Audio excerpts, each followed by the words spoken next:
जय हिंद दोस्तों। तो आज की इस वीडियो में जो आपको वही बताने वाला है वो बताने वाला है हिंदी के मोस्ट इंपॉर्टेंट क्वेश्चन। सारे के सारे जो भी मैंने क्वेश्चन लिया वो टोटल का टोटल वस्तुनिष्ठ प्रश्न है। टोटल यहाँ पे हमने 50 प्रश्न लिए हैं। ठीक है, तो आप लोग शुरू से लेकर के लास्ट तक जरूर देखना, क्योंकि ये जितने भी सारे क्वेश्चन हैं वो काफ़ी ज़्यादा इंपॉर्टेंट है। 2011 से लेकर के 2021 तक के बीच में जो भी क्वेश्चन आया है ये सारे के सारे हमने इसमें लिख डाला है। ठीक है, तो शुरू से लेकर के लास्ट तक जरूर देखना। आइए एक एक क्वेश्चन लेते हैं और समझने की पूरी कोशिश करते हैं। जैसा कि यहाँ पे आप देख सकते हैं, पहला प्रश्न कहता है कि बुढ़ापे में इंसान बिल्कुल बच्चा बन जाता है। बुढ़ापे में क्या है, इंसान जो है बिल्कुल बच्चा बन जाता है। इस वाक्य में बुढ़ापे, अब ये बुढ़ापा पूछ रहा है कि कौन सी संज्ञा होगी, जातिवाचक या व्यक्तिवाचक या भाववाचक या समूहवाचक। जातिवाचक तो हो ही नहीं सकता, ना तो व्यक्तिवाचक हो सकता है ना तो समूहवाचक हो सकता है, क्योंकि इन सब का मीनिंग अलग अलग होता है। जातिवाचक जिससे पूरी जाति का बोध कराता होगा, व्यक्तिवाचक किसी वस्तु स्थान व्यक्ति का बोध कराता होगा, है ना। समूहवाचक जो समूह का बोध कराता है।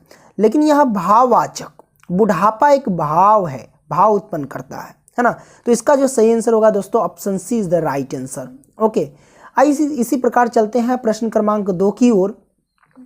तो यहाँ पे आप 2 देख सकते हैं, लिखा गया कि विशेषण के मुख्यतः कितने भेद हैं। ये पूछा जा रहा है कि विशेषण के मुख्यतः कितने भेद हैं। तो ऑप्शन ए में दिया गया 4, बी में 3, ये सी 5, ये और डी 2। तो भैया इसका जो सही आंसर है दोस्तों, ऑप्शन इसका दूसरा का ए 4 भेद है। विशेषण के कितने भेद भैया, 4 भेद है। ठीक है, आइए तीसरा प्रश्न लेते हैं। तीसरा हमारे पास देख सकते हैं कि आपने क्या खाया। भैया आपने क्या खाया, मैं पूछ रहा हूँ, मैं आपसे क्वेश्चन कर रहा हूँ, प्रश्न कर रहा हूँ, है ना। इस वाक्य में क्या कौन सा सर्वनाम है। हाँ, सर्वनाम आपसे पूछ रहा है कि कौन सा होगा, निश्चयवाचक सर्वनाम या प्रश्नवाचक सर्वनाम या अनिश्चयवाचक सर्वनाम या पुरुषवाचक सर्वनाम। सिंपल सी बात है, क्वेश्चन कर रहा है, प्रश्न कर रहा है, तो प्रश्नवाचक सर्वनाम में होगा। आपने क्या खाया, हमसे आपसे पूछ रहे हैं, क्वेश्चन कर रहे हैं, प्रश्न कर रहे हैं, तो सिंपल सी बात है प्रश्नवाचक ही सर्वनाम होगा। तो तीसरा का option C is the right answer. ठीक है, ये सी इसका राइट आंसर होगा। ओके, इसी प्रकार चलते हैं। आइए दोस्तों अब लेते हैं चौथा प्रश्न। अब हमारे पास चौथा प्रश्न है।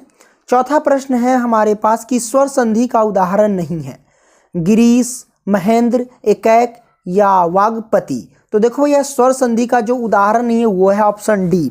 Option D is the right answer, वाग्पति ये स्वर संधि का उदाहरण नहीं है। ठीक है, पांचवा हमारे पास है सदियों की ठंडी बूझी राख सुगबुगा उठी। सदियों की ठंडी बूझी राख सुगबुगा उठी, मिट्टी सेने का ताजमहल, मिट्टी सोने होना चाहिए, तो मिट्टी सोने का ताज पहन इठलाती है, यह पंकित है। भैया आप बताइए कि कहाँ का, ये किस से पंकित लिया गया है। तो भैया ए है दिनकर की, किसकी पंकित है, बी है निराला की, सी है महादेवी की और डी अज्ञ की। तो भैया 5 का जो सही आंसर है, आप लोग पढ़े होंगे तो आपको याद होगा, तो 5 का सही answer option A is the right answer, Dinkar ji का है ये पंकित। ठीक है, छठा हमारे पास है, यहाँ पे आप देख सकते हैं। छठा कहता है कि पंडित बिरजू महाराज का जन्म डैश ईस्वी में हुआ। ऑप्शन ए में 1935, बी में है 1936, सी में है 1937 और डी में 1938। तो भैया 1938 ईस्वी में ही हुआ था। और मैं आपको बता दूं कि 14 फरवरी 1938 ईस्वी को किनका जन्म हुआ था, तो पंडित बिरजू महाराज का। ठीक है, और टोटल इनका जो आयु रहा वो 83 वर्ष। 83 वर्ष की आयु में इन्होंने टन बोल दिया, मतलब मर गया। ठीक है, तो याद रखना 4 फरवरी 1938। सातवां हमारे पास देख सकते हैं कि अशुद्ध शब्द है, अशुद्ध शब्द है। ऑप्शन ए कर्तव्य, ये बिल्कुल सही है। श्रृंगार, इसको हम छोड़ते हैं आप लोगों के लिए। सी रोशनी, ये भी सही है। और डी दुरात्मा, ये भी सही है। मतलब ये सब के सब क्या है, शुद्ध है। लेकिन श्रृंगार गलत है। ये देखिए श्रृंगार में आप लोग कंफ्यूज हो रहे हैं, यहाँ पे आकार रहता है, क्या रहता है, आकार खिंचा रहता है श्रृंगार, लेकिन वो आकार नहीं था। यानी option B is the right answer, ये अशुद्ध वाक्य, अशुद्ध शब्द हो गया। ठीक है, बाकी सब सही है। यहाँ पे देख सकते हैं 8वां क्वेश्चन। तो 8वां कहता है कि मैक्स मूलर ने डैश वर्ष की अवस्था में लिपजिंग विश्वविद्यालय में संस्कृत का अध्ययन प्रारंभ किया। बताइए, ऑप्शन ए 15 में, 16 में या 17 में या 18 में। तो बताइए 8 का जो सही आंसर होगा दोस्तों ऑप्शन डी 18 की वर्ष में। ठीक है, इसी प्रकार चलते हैं, इसका तो डी हो गया आंसर। ठीक है, इसी प्रकार चलते हैं प्रश्न क्रमांक 9 की ओर। तो 9 हमारे पास है कि फ्रांस का प्रमुख कला केंद्र रहा है। फ्रांस का प्रमुख कला केंद्र रहा है। ऑप्शन ए में है एफिल टावर, और बी में है ओविन्यो, और सी में ए एवं बी दोनों, और डी में है इनमें से कोई नहीं। तो भैया 9 का जो सही आंसर होगा option B is the right answer, ओविन्यो। ठीक है, जिसे अविन्यो भी बोलते हैं। ठीक है, फ्रांस का प्रमुख कला केंद्र रहा है अविन्यो। 10वां, जीत जीत मैं निरखत हूँ, पाठ की विधा है, किस पाठ की है? साक्षात्कार, निबंध, कहानी या काव्य? तो भैया 10 का जो सही आंसर है ना वो option A is the right answer, साक्षात्कार है। आप लोग देखते जाना वीडियो को पॉज करके कि आप लोग भी कितना सही कर पाते हो, अनुमान लगाना है कि नहीं। तो 10 का जो सही answer option A is the right answer, साक्षात्कार। इसी प्रकार चलते हैं 11 का। तो यहाँ पे हम 11 देख लेते हैं। 11 दिया गया है दुर्दांत। दुर्दांत मानवीय विभीषिका का चित्रण करने वाले कविता है। एक वृक्ष की हत्या, या अक्षर ज्ञान, या हिरोशिमा, या फिर जनतंत्र का जन्म। तो भैया 11 का जो सही आंसर है दोस्तों वो है option C. Option C is the right answer. ठीक है, बोले तो हिरोशिमा। हिरोशिमा सही है इसका आंसर। 12 का देख लेते हैं, अधर्म में कौन सा उपसर्ग है? ये पूछा जा रहा है, अ है या अध है या अध है या अर्म है। आप लोग सोचो माइंड में कौन होगा। तो भैया मैं इसका जो सही आंसर बोल रहा हूं वो है option A the right answer, अ। ठीक है, ये उपसर्ग है। लिखाई में कौन सा प्रत्यय है? अब ये प्रत्यय, उपसर्ग और प्रत्यय आपको पता होना, जिसका डिफिनेशन आपको पता भी होना चाहिए। ठीक है, 13 का देखिए, लिखाई में कौन सा प्रत्यय है? ई, आई, खाई, आई। बताइए इसका सही आंसर क्या होगा? तो देखो भैया 13 का जो सही आंसर होगा option D the right answer, आई। आई जो है वो लिखाई में कौन सा प्रत्यय? तो आई प्रत्यय है। ठीक है, आइए अब हम लेते हैं प्रश्न क्रमांक 14। यहाँ पे हमारे पास है क्वेश्चन नंबर 14 में अंतिम। अंतिम में कौन सा प्रत्यय है? अंतिम में कौन सा प्रत्यय ये पूछ रहा है।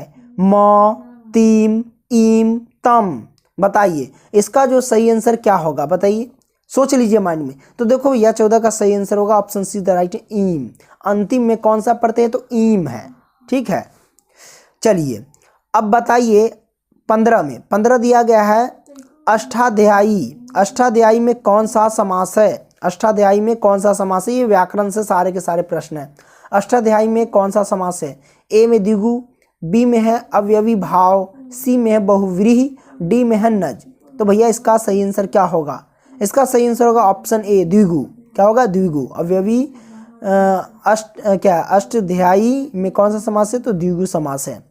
16 यहाँ पे देख सकते हैं, 16 क्वेश्चन है। तो यहाँ पे है भारत में बेरोजगारी का एक प्रमुख व प्रत्यक्ष कारण क्या है? अब पूछ रहा है कि भारत में बेरोजगारी का एक प्रमुख व प्रत्यक्ष कारण बताइए। जाति, सती प्रथा। सती प्रथा तो कहानी खत्म है इसका, ये कब के खत्म हो गया। दहेज प्रथा है ना, जाति प्रथा या बाल विवाह प्रथा। बताइए आप किसको मानेंगे, है कि नहीं। तो देखो भैया 16 का जो सही आंसर है वो है सी, जाति प्रथा। बेरोजगारी के, अब कहेगा हाँ ये फन्ना जात है और फन्ना जात वाला आदमी गया, हाँ ये मेरे जात का, इसको नौकरी दे दो। वो उस जात का, उसको मत छोड़ दो, ऐसा करेगा, है ना। यही जाति प्रथा कारण है। ओके, बेरोजगारी का। 17 क्या है? पेड़ का कमरा। क्या है? पेड़ का कमरा किसकी रचना है? पेड़ का कमरा किसकी रचना है? ए में है विनोद कुमार शुक्ल, बी में है अशोक वाजपेयी, सी में है अमरकांत, और डी में है यतीन्द्र मिश्र। बताइए पेड़ का कमरा किसकी रचना है? बताइए। तो देखो भैया 17 का सही answer option A is the right answer, Vinod Kumar Shukla का है। ठीक है, उसी तरह चलते हैं हम 18 ले लेते हैं। 18 कहता है कि बी आर नारायण ने किसी कहानी का अनुवाद किया। किस कहानी का अनुवाद होना चाहिए? तो बी आर नारायण ने किस कहानी का अनुवाद किया है? ऑप्शन ए में ढाते विश्वास, बी में है दही वाली मगम्मा, और सी में नगर, और डी में माँ। बताइए किस कहानी का? तो देखो भैया 18 का जो सही आंसर होगा दोस्तों option B is the right answer, यानी दही वाली मगम्मा।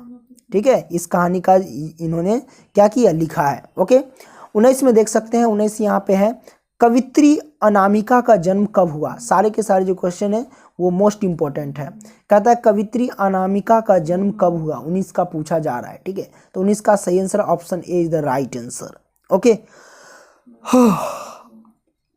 ऑप्शन ए बोले तो 1961 ईस्वी, ठीक है।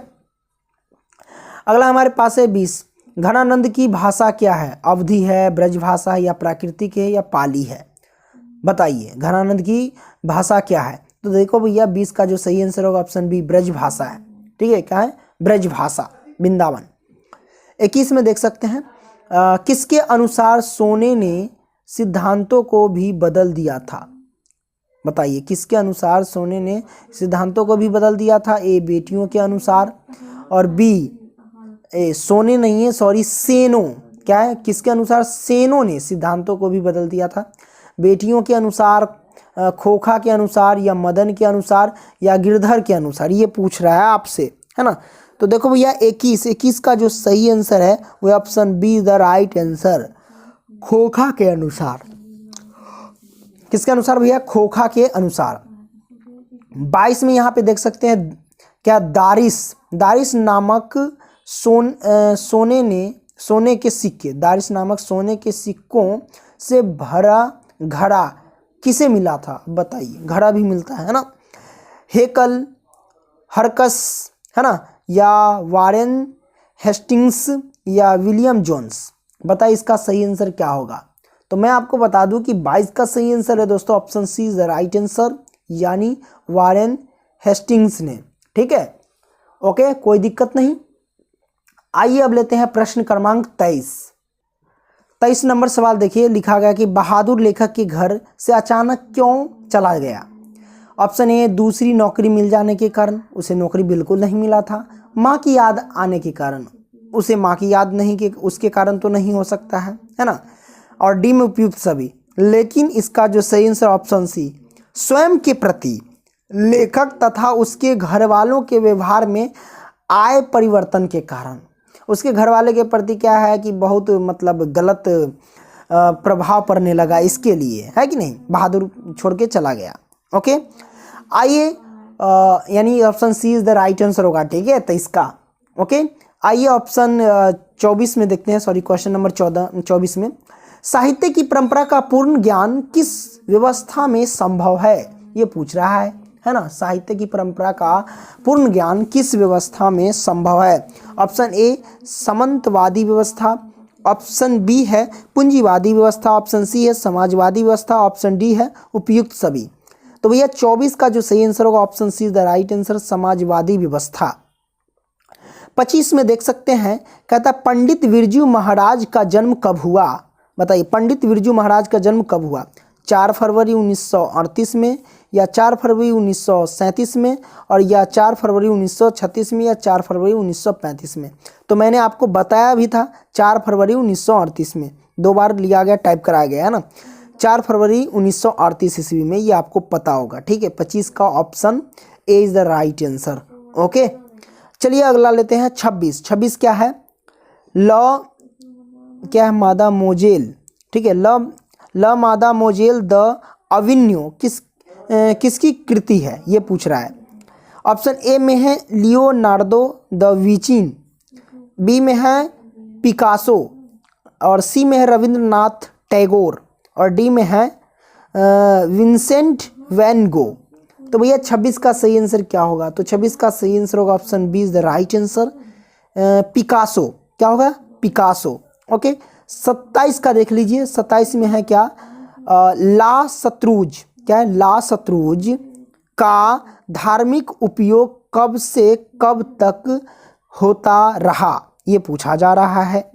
ऑप्शन ए में 11वीं सदी से फ्रेंच क्रांति तक, बी में है 12वीं सदी से फ्रेंच क्रांति तक, और सी में है यहाँ पे 13वीं सदी से फ्रेंच क्रांति तक, और डी में 14वीं सदी से फ्रेंच क्रांति तक। तो भैया 27 का जो सही answer option D the right answer, ये है 14वीं सदी से फ्रेंच क्रांति तक। 28 में देख सकते हैं, लिखा गया है कि मछली कहानी में किस वर्ग का चित्रण है? ऑप्शन ए में है उच्च वर्गीय परिवार, बी में है निम्न वर्गीय परिवार, सी में है निम्न मत्स्य वर्गीय परिवार और डी में है मध्य वर्गीय परिवार।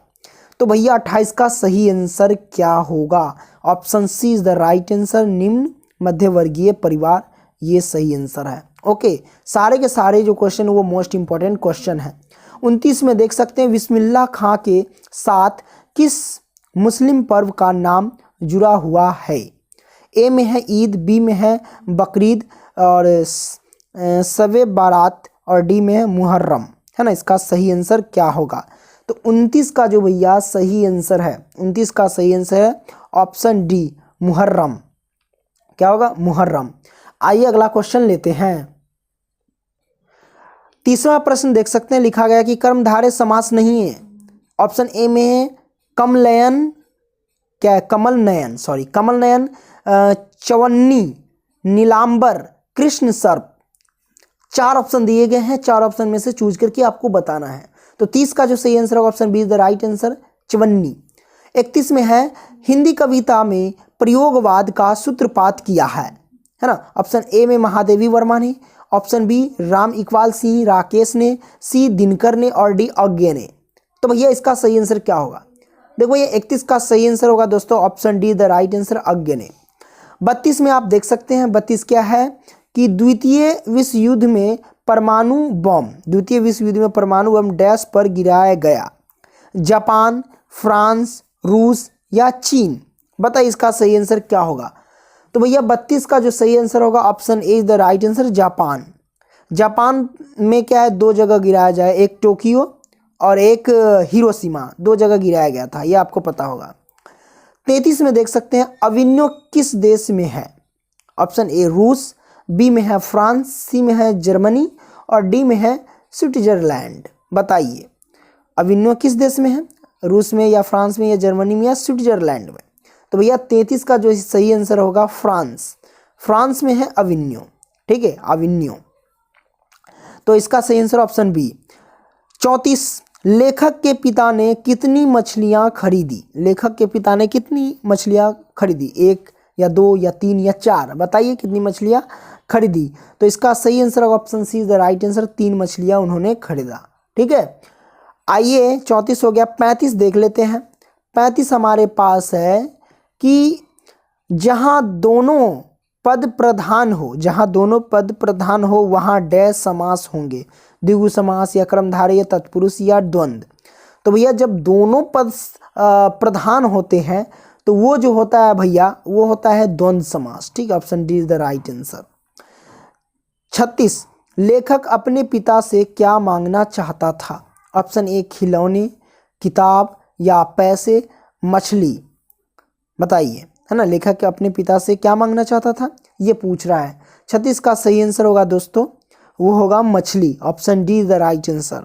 ओके, 37 में देख सकते हैं लिखा गया है सुशीर, क्या सुशीरवादों में शाह की उपाधि प्राप्त है? सुशीरवादों में शाह की उपाधि प्राप्त है? ऑप्शन ए तबला को, बांसुरी को, ढोलक को, शहनाई को? क्या होगा इसका सही आंसर? तो भैया 27 का जो सही आंसर होगा, सॉरी 27 करे 37, है ना। 37 का सही answer option D the right answer, शहनाई को। 38 में देख सकते हैं दिया गया है क्वेश्चन नंबर 38 में बिस्मिल्लाह खां का संबंध है किससे? बिस्मिल्लाह खां का संबंध किससे? बांसुरी से या हारमोनिया से या तबला से या शहनाई से? बताइए इसका सही आंसर क्या होगा? तो भैया 38 का जो सही आंसर होगा ऑप्शन डी शहनाई से।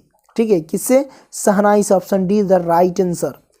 39 में देख सकते हैं विद्यालय की संधि विच्छेद है। विद्यालय की संधि विच्छेद, विधा जोड़ आलय, विध जोड़ आलय, विधा जोड़ लय, विध जोड़ लय। इसका सही क्या होगा दोस्तों? 39 का, है ना। तो 39 का सही आंसर होगा विधा जोड़ आलय, option A is the right answer. Okay, 40 में देख सकते हैं संधि के भेद है। भैया संधि के कितने भेद है? 3 भेद, 4 भेद, 5 भेद, 7 भेद। बताइए इसके सही आंसर क्या होंगे? तो भैया 40 का जो सही आंसर है ना वो ऑप्शन ए 3 भेद। संधि के कितने भेद है? 3 भेद है। ठीक है, संधि। 41 में देख सकते हैं ज्योतिमरय, ज्योतिमरय। ठीक है, ज्योतिमरय उदाहरण है डैश का? तो भैया ऑप्शन ए स्वर संधि, व्यंजन संधि, विसर्ग संधि, समास। बताइए। तो 41 का जो सही आंसर है भैया option C is the right answer, विसर्ग संधि। ओके 42 देख सकते हैं, लिखा गया कि धरती कब तक घूमेगी पाठ के लेखक है ना। 42 कह रहा है कि धरती कब तक घूमेगी पाठ के लेखक सावरदैया, सुजाता, श्रीनिवास या सातकोरी होता। तो भैया 42 का जो सही आंसर होगा सावरदैया, option A is the right answer. आइए इसी प्रकार चलते हैं, अगला क्वेश्चन लेते हैं। 43वां सवाल है यहाँ पे, ढहते विश्वास कहानी की प्रमुख पात्र है। ढहते विश्वास कहानी की प्रमुख पात्र है मगम्मा, सीता, लक्ष्मी या पंपाती, बताइए। तो इसका सही आंसर होगा भैया 43 का, है ना। तो वो होगा option C is the right answer, Lakshmi. क्या होगा? लक्ष्मी। ढहते विश्वास कहानी की प्रमुख पात्र है लक्ष्मी। 44 में देख सकते हैं अनुज शब्द में उपसर्ग है, बताइए। अनुज शब्द में उपसर्ग है, 44 का ऑप्शन क्या होगा? Option B the right answer, Anuj. ठीक है, अनुज शब्द में उपसर्ग अनुज है। पंपाती डैश कहानी की पात्र है। पंपाती जो है वो डैश कहानी की पात्र है। ढहते विश्वास या नगर या धरती कब तक घूमेगी माँ। इसका सही आंसर है नगर, option B is the right answer. Okay आइए अगला क्वेश्चन लेते हैं।